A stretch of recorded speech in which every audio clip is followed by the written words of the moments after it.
Okay, so we shall now discuss the notion of stochastic matrix and also discuss the basic convergence theorem. First definition, a square matrix on an omega by omega matrix T is called a stochastic matrix when and only when it satisfies these two conditions.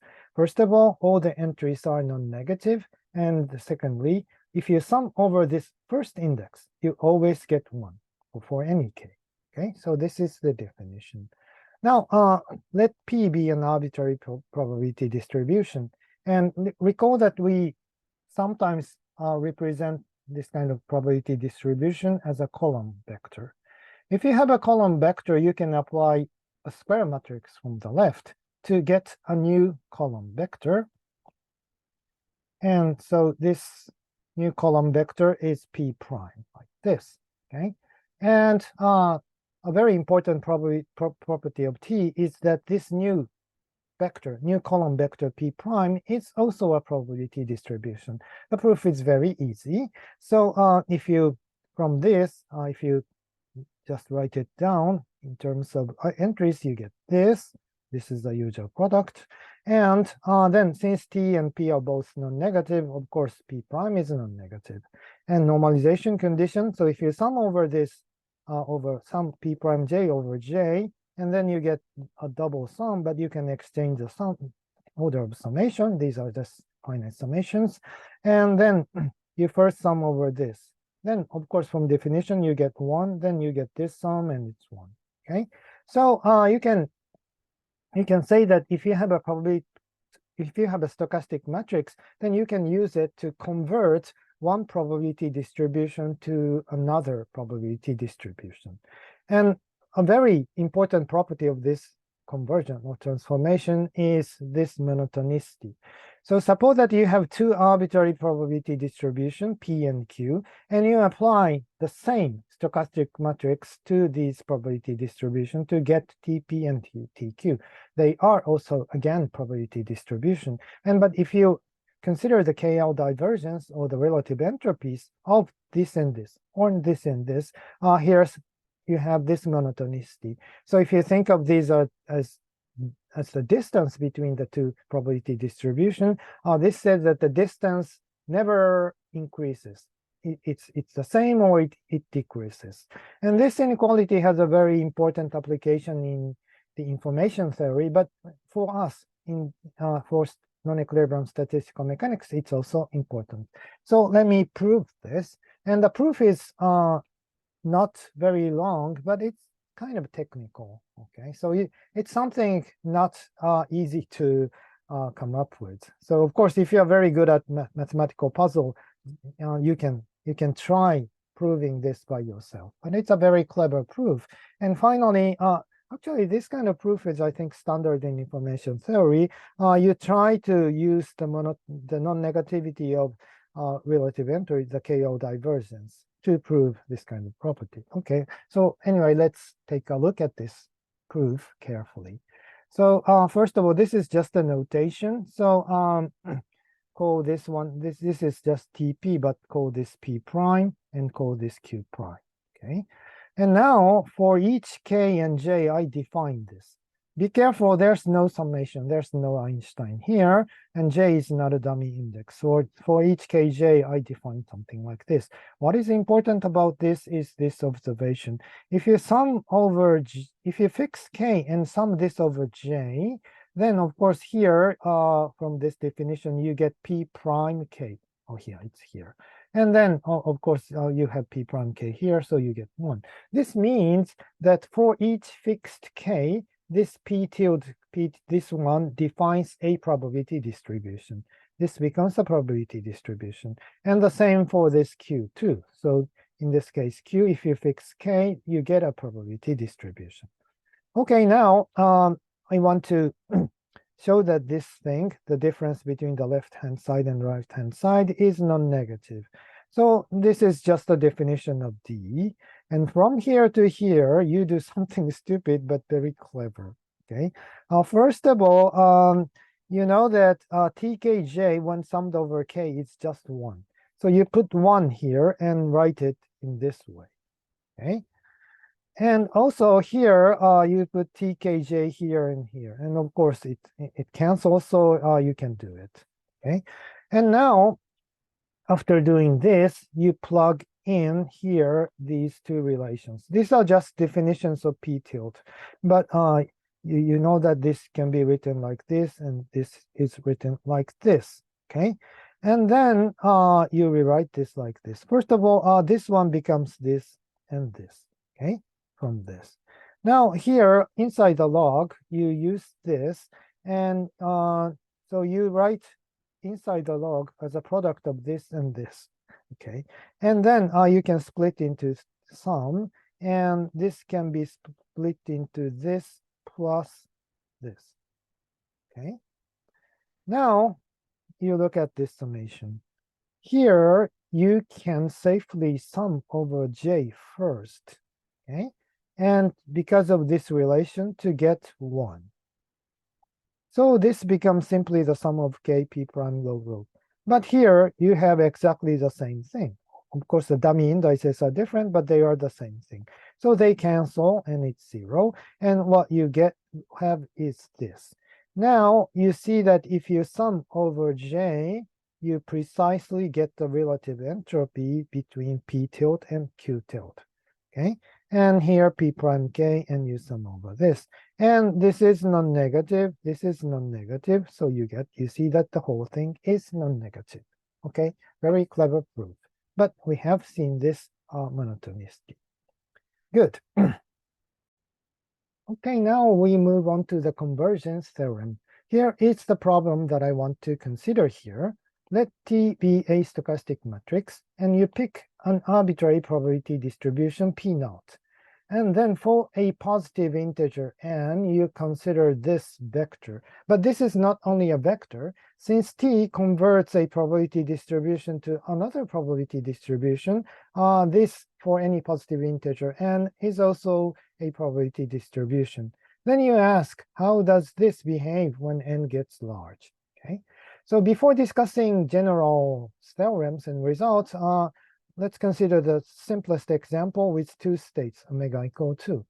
In this case, the most general form of stochastic matrix is given like this, where alpha and beta are constants between 0 and 1. Okay, and of course, if you sum this and this, you get 1. And if you sum this and this, you get 1.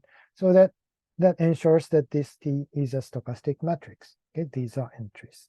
And actually, as I wrote here, this kind of this sequence of probability distributions can be understood as coming from a Markov process with discrete time n 1, 2. And in this lecture, we are interested in Markov processes with continuous time. So we don't have to be bothered by this discrete time business, but actually it's easy. And you can, of course, always interpret this n as time. And this is the stochastic process corresponding to this simple stochastic matrix. So let me briefly explain. So suppose that you are at state 1 at some time. Then in the next step, time is discrete. So in the next time step, you are in time state 2 with probability alpha, and you are still in the same state 1 with probability 1 minus alpha. And similarly, if you are at state 2 at some time, and in the next step, you may be in 1 with probability beta, or you're still at 2 with probability 1 minus beta. Okay, this is the discrete time stochastic process. And this is described by this probability distribution and this stochastic matrix. But anyway, let's concentrate on our mathematical problem, and let's see how does this behave for large n, and in this simple case. Okay, and now we take an arbitrary p naught, but it's written in this form. So if you compute TP0, you just do the computation, you find this. And of course, you can repeat this, but it's boring. But in this case, you can diagonalize T to compute this explicitly. Actually, this is in general not a real symmetric matrix, but fortunately you can diagonalize in this case. So this is an identity matrix, lambda is a variable. So you compute this determinant like this, and you solve the equation this equation for lambda to find that this t has two eigenvalues, 1 and 1 minus alpha plus beta, and you can also compute corresponding eigenvectors v1 and v2. And especially in this case, v1, we normalize this vector so that it describes a probability distribution. Okay, they sum up to 1. Now we can compute t and t to the n, p note. And first of all, this is p note. And since v1 and v2 are linearly independent, you can expand any vector using these two as a basis.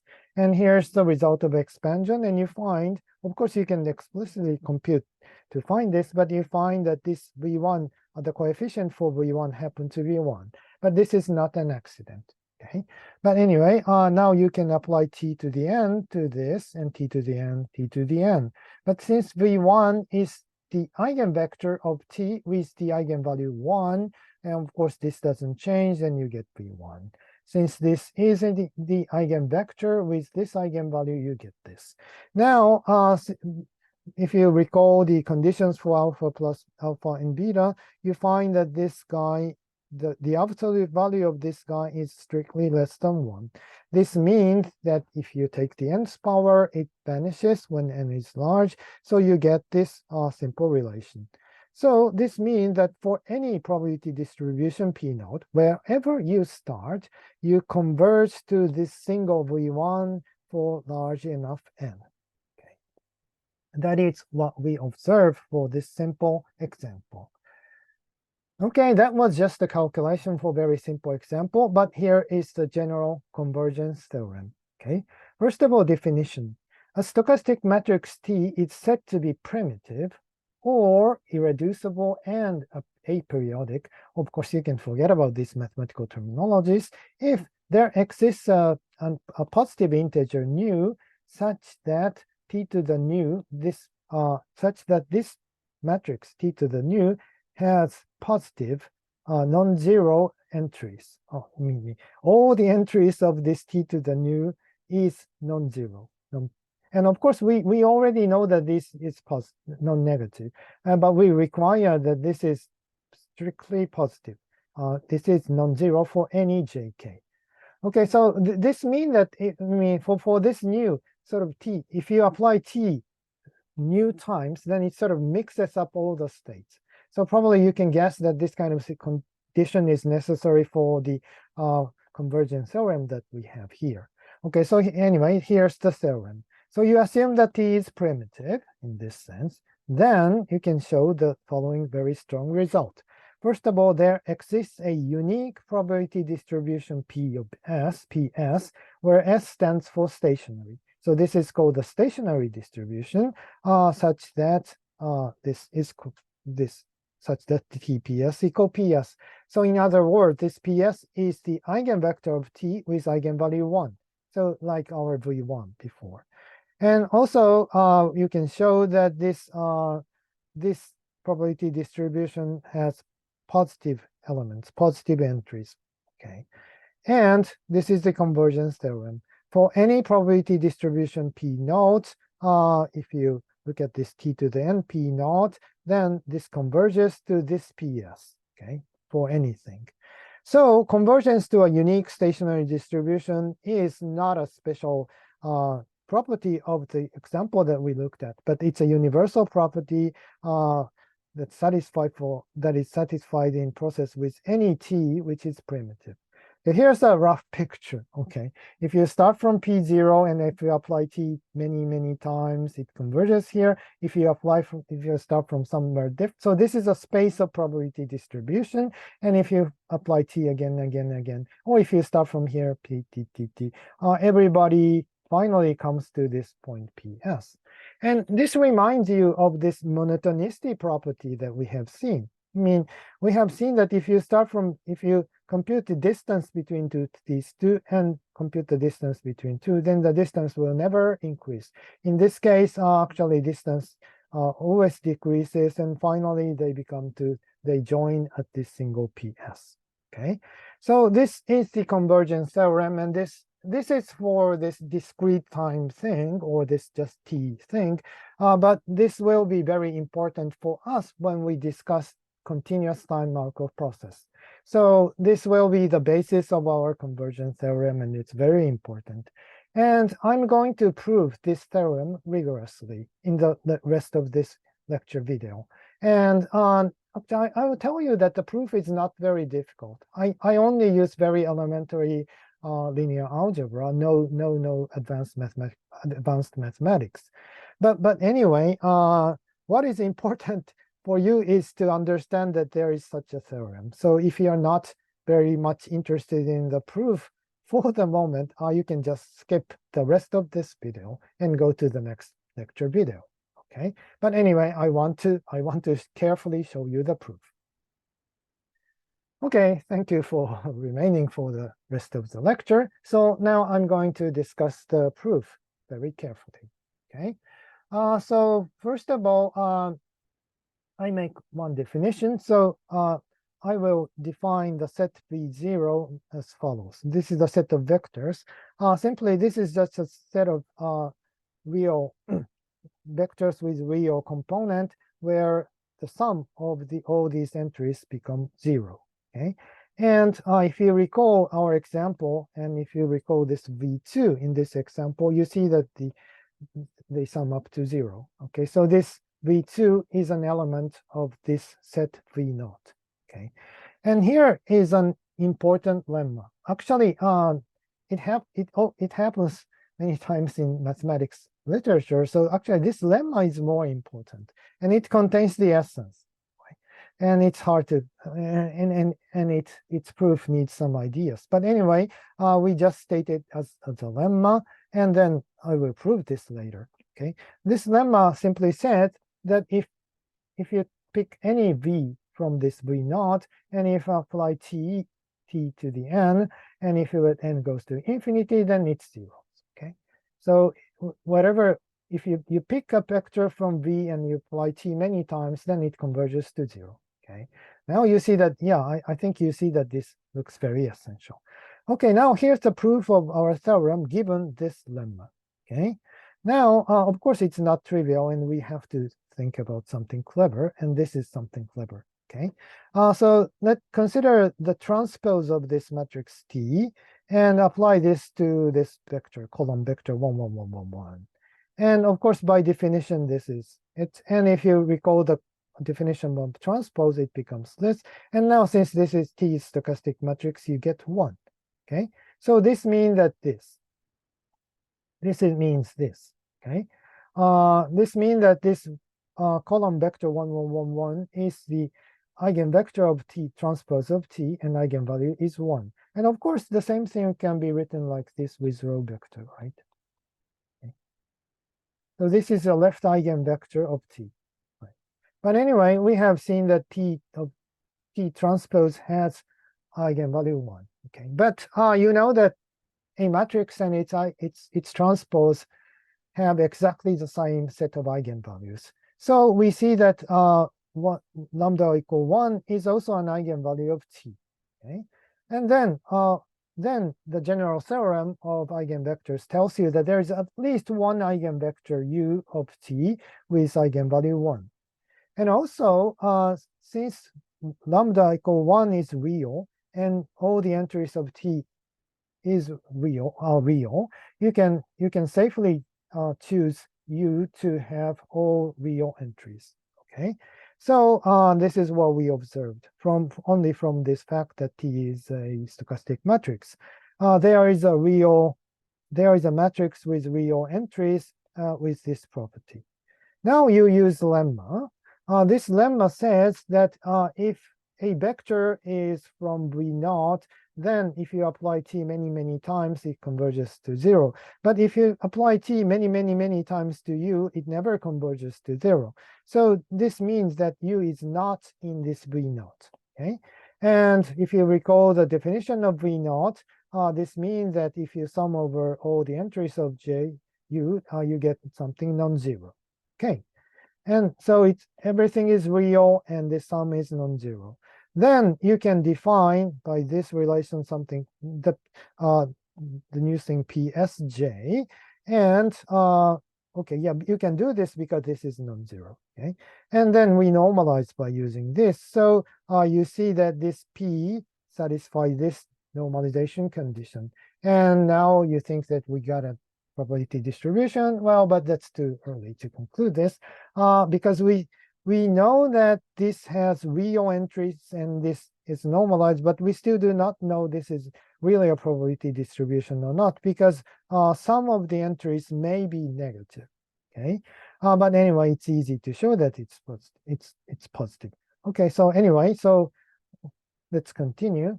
So this is what we know. We know that there is real valued matrix which is normalized and which satisfies this. Okay, now you take an arbitrary probability distribution P naught. And of course, you can decompose P naught into the sum of PS and P naught minuses. Okay. Yeah, this is just trivial. P naught equal PS plus P naught minus PS. And you decompose this and you apply T to the N to the both sides.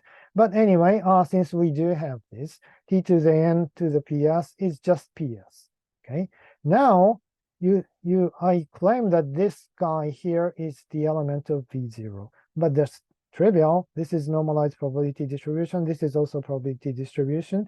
Also, if you sum of the entries, you get 0. So this is an element of V naught. So if you apply T to the N and let N large, this vanishes. So this means that this guy for large N converges to PS. Okay, so this is the convergence. This is the convergence statement that we had in our theorem. So it has been proved. Good.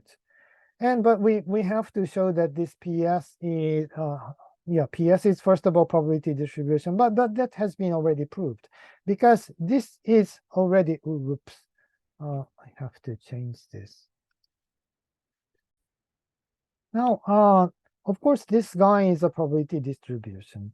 And so since this is a limit of probability distribution, this is also a probability distribution. So we have, now we prove that this PS is a probability distribution. But we further have to show that it has positive entries. But it's also easy because of this property, we know this. And now this is in components, you can write it like this. And now, because of the assumption of primitivity, we know that this is positive. Okay? This is positive. And we know that this is a probability distribution. So all these guys are non-negative. And of course, they cannot it can never be that they are all 0. Okay? So at least one of them is non-zero, and this is positive. So you see that this is positive for any j. So this shows that actually this is positive for any j. So this is the property that we wanted to have for PS. Finally, the uniqueness, but it's very easy. Assume that there is another probability distribution PA which satisfies this. Okay, but this is contradiction because if you use this property here with P0 equal PA, then of course this is contradiction. This says that this goes to PS, but this says that PA stays there forever. Okay, so we have seen that yes, PS is a unique solution of this. Okay, so that's the proof. Of course, given the lemma, we still have to prove the lemma, but anyway, we have proved this. And here is a remark. Actually, here this eigenvalue and this eigenvector played very important role, but actually they are something called the Perron-Frobenius eigenvalue and the Perron-Frobenius eigenvector of this matrix T. And there is a very remarkable, important, and strong theorem called the Perron-Frobenius theorem, and we could have used the Perron-Frobenius theorem to make this kind of discussion brief. But since the Perron-Frobenius theorem is a heavy theorem, it's not really advanced, but it's a heavy theorem. So we try to avoid the use of this theorem here. And actually, because that was possible because we were dealing with a stochastic matrix. So this lambda equal 1 is the Perron-Frobenius eigenvalue, but we could easily characterize this eigenvalue by simply using the definition of stochastic matrix here. Okay, so that was why I think that's why we could avoid the use of this theorem. But anyway, since I mentioned this theorem, let me just tell you what the theorem is. Okay, we do not use this. We do not use this, and we do not prove this. But let me tell you what the theorem is.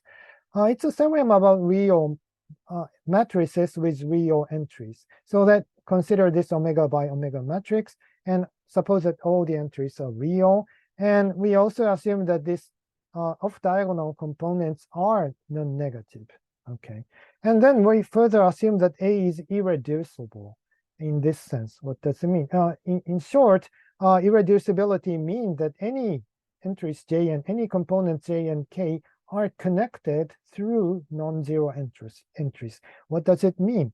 Well, for example, I say that 1 and 3 are connected, for example, when A, like say 1, 2 is non-zero, A 2, 4 is non-zero, and finally A 4, 3 is non-zero.